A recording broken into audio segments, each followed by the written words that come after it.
Jadi saya sisipkan sebentar ya situasi perempuan, apalagi perempuan di zaman ini, zaman ketika pengalamannya Gibran mengalami cinta pertama. Jadi memang peradaban manusia itu banyak yang memposisikan perempuan itu dalam posisi yang tidak menyenangkan sebagai manusia. Peradaban-peradaban awal manusia, kalau teman-teman membaca banyak referensi, khususnya dari kajian-kajian feminis misalnya, di situ banyak sekali kritik-kritik terhadap situasi yang tidak menyenangkan bagi perempuan sebagai manusia.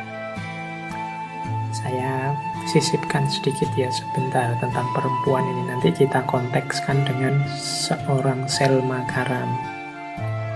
Di catatan saya, ini di luar teori-teori besar yang digagas oleh para feminis. Jadi dalam sejarah itu perempuan itu citranya, eksistensinya, kedudukannya dalam kehidupan ini punya banyak kategori yang menurut saya sifatnya negatif. Bagi yang mengalami pasti tidak menyenangkan. Itu di catatan saya ada 1, 2, 3, 4, 5, 6, 7, 8 status perempuan. Ada yang bilang ini imbas dari peradaban yang cenderung patriarki dan macam-macam alasannya. Tapi nanti lain waktu kita bahas itu. Saya ingin membahas dulu statusnya ini untuk memahami mengapa sih kok nasibnya perempuan tangguh kuat seperti Selma ini jadi mengenaskan. Di peradaban-peradaban awal manusia, sering perempuan itu diperlakukan seperti barang. Jadi seperti barang itu, ya dia persis seperti kepemilikan barang. Bahkan teman-teman mungkin ingat ya, zaman Arab pra-Islam itu bahkan dari seorang ayah ketika dia meninggal diwariskan pada anaknya. Dia semacam properti. Kepala-kepala suku misalnya zaman itu semakin tinggi status sosialnya kalau koleksi perempuannya semakin banyak. Jadi posisinya mirip seperti barang saja.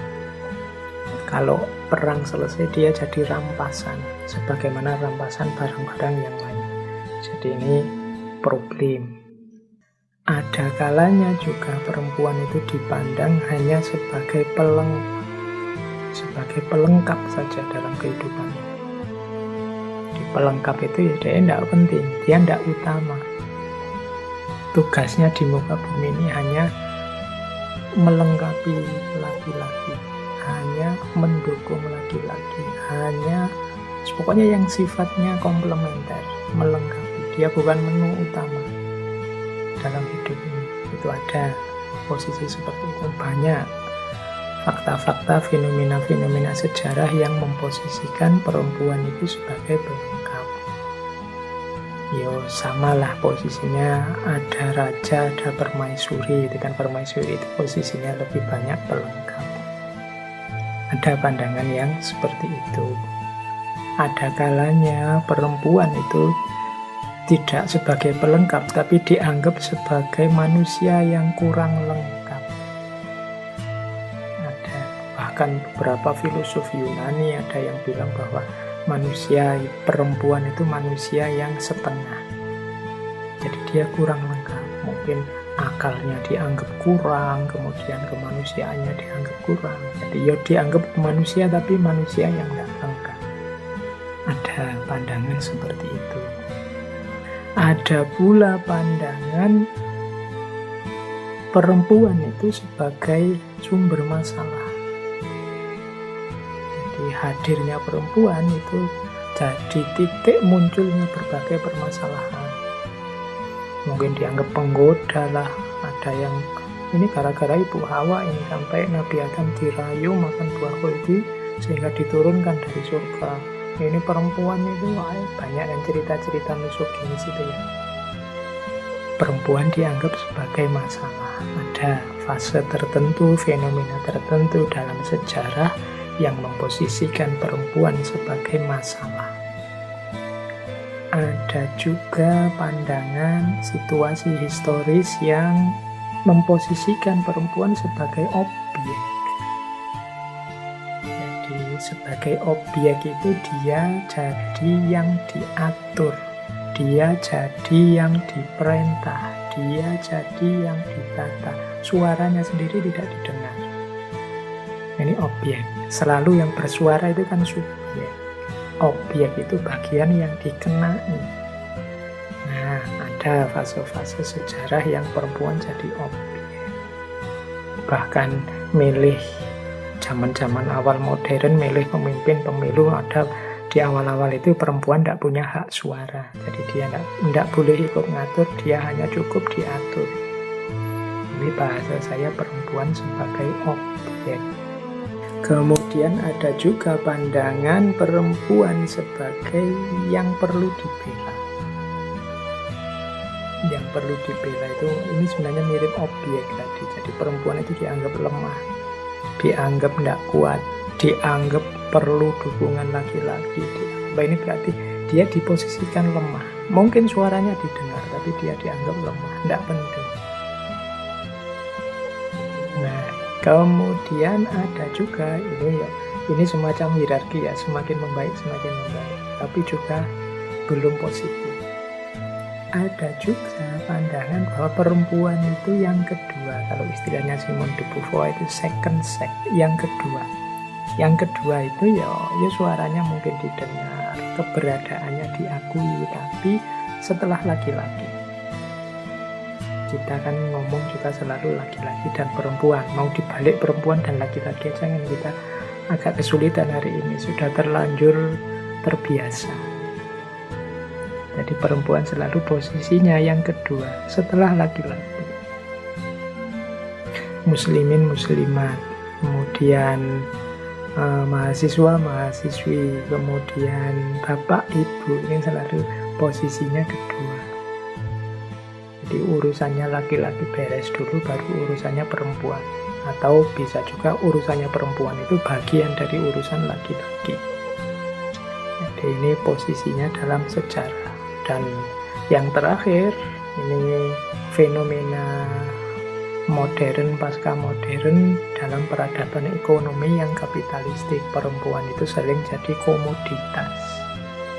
Jadi sumber keuntungan. Jadi dicari, diolah, dikelola keberadaannya bagaimana dia jadi sumber keuntungan bagi para pemilik modal. Mungkin lewat iklan kecantikan, mungkin lewat media sosial yang bagian TikTok, mungkin pokoknya dicari sumber di mana dia bisa menghasilkan keuntungan. Yang kadang-kadang perempuannya sendiri menikmati posisi sebagai komoditas itu karena dia melihat ada untungnya banyak. Tapi dia tidak sadar bahwa dia diposisikan sebagai sumber keuntungan. Ini tidak jauh-jauh sebenarnya kayak dia sebagai objek tadi. Nah, ini mungkin bahan diskusi ya kapan-kapan untuk teman-teman yang peminat kajian tentang perempuan. Jadi dalam sejarah itu ada momen ketika perempuan diperlakukan seperti barang, bukan manusia. Ada momen ketika perempuan dianggap hanya pelengkap saja, bukan dirinya sendiri secara utuh. Bahkan ada yang menganggap perempuan itu manusia tapi yang kurang lengkap. Ada yang menganggap perempuan itu sumber masalah. Ada yang kemudian memposisikan perempuan hanya sebagai objek saja. Eksistensinya tidak didengar.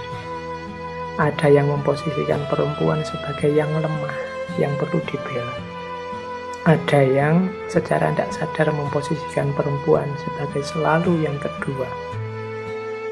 Dan hari-hari ini secara tidak sadar perempuan banyak diposisikan sebagai sumber keuntungan, sebagai komoditas. Nah ini PR kita bersama, karena betapapun ada satu hadis yang menyatakan bahwa Rasulullah mewasiatkan kita untuk peduli pada perempuan. Jadi ini PR peradaban sebenarnya. Ya, banyak teman-teman yang sudah berjuang di sini. Menurut saya perlu lebih kaya lagi strategi untuk penyadaran bahwa perempuan juga manusia dengan segala kekurangan, kelebihan, hak, dan kewajibannya sebagaimana juga laki-laki. Semoga nanti ada sesi lagi entah bulan apa kita membahas tema-tema perempuan.